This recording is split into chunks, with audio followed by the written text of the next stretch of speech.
So, ito tayo mga ka-Sentry. Laptop nyo naman.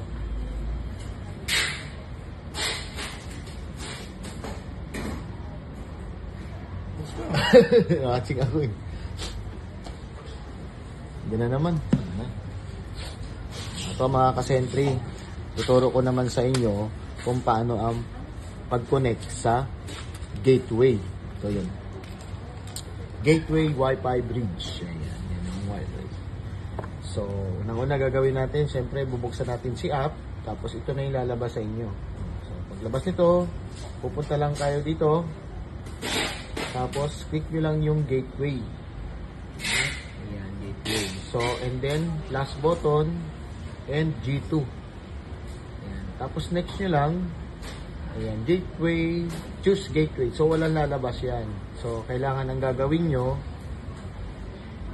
sasaksak nyo tong gateway natin. Ito yung gateway. Ayan. Tapos, makikita nyo dun, makikita nyo dito, lalabas na siya. Ito yung gateway natin. Click nyo lang yung plus button para mag-connect. Ayan. Tapos ito, mag-blue. Malalaman nyo na successful na yung pairing nila. Tapos kuha lang kayo ng hinahanap ni gateway na Wi-Fi. Ayan. Tapos click mo lang natin yung Wi-Fi niya.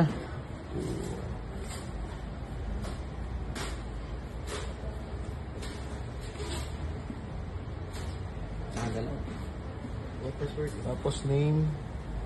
Pangalanan natin yung gateway. Tapos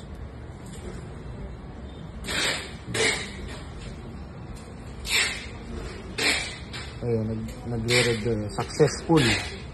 Okay? Successful na yung pairing nila. Okay lang, click nyo lang yung okay. Tapos, nakalagay na dyan. Kung ilang gateway kayo meron, ilang lock. Diba? May isa kayong lock, lalabas dito sa gilid. Kung ilang lock yung nakakonect. Tapos, balik lang kayo dun sa ating sa main menu. Tapos, bubuksan nyo pa yung remote control nya. Settings lang, and then remote control. Yan. Turn off natin. On pala. Sorry. Turn on nyo lang. Tapos, ilalabas na. Dito. Ayan, lalabas yan. So, kahit nasa ibang bansa kayo, pwede nyo nang ma-access si Sentry Smart Lock natin. So, ang pipindutin nyo, itong key lang na to. I-remote nyo lang. Tingnan nyo. Ayan. Kaka-access na kayo. So, 10 meters naman. Kung wala kayong gateway, pwede nyo rin gamitin si cellphone nyo. Pagbukas, ito lang yung gagawin nyo. 10 meters yan, pero kung may harang, malilis yung connection nila. Okay, yan mga ka-Sentry. Sana'y natuto kayo sa ating